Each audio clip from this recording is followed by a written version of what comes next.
नवरा नाही सोडत आहे ग. हे बघ, तू आता नाही बोलू नकोस हा. मी सगळ्या क्लासला रेडी केला आणि 31 तारखेला सगळे जण भेटणार. मग तुला काय प्रॉब्लेम आहे? तू घेऊन ये ना तुझ्या मुलाला. मी पण माझ्या मुलीला घेऊन येते. तुला कळतंय का आपण कॉलेजच्या 10 वर्षानंतर सगळे जण भेटतोय. अगं मॅम पण येणार आहेत, सर पण आहेत. किती मजा येईल.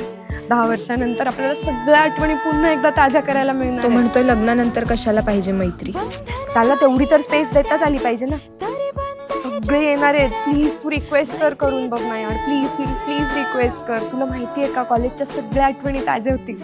आणि ठीक आहे ना, नाही आपण लाईफमध्ये सक्सेसफुल, आपण हाऊसवाईफच आहे. बोलू ना आपण मित्रांसोबत, त्याच्यावरती जोक मारू. आधी आपण जोक मारून किती प्रॉब्लेम सॉल्व्ह केलेत. बरं, ज्या प्रॉब्लेमवर आपण जोक मारायचो तो प्रॉब्लेम राहायला बाजूला, दुसराच प्रॉब्लेम क्रिएट करायचो. किती हॅप्पी होतो यार आपण. तू प्लीज एकदा कन्व्हिन्स करून बघ ना. Please please. बरं बघते मी बोलून.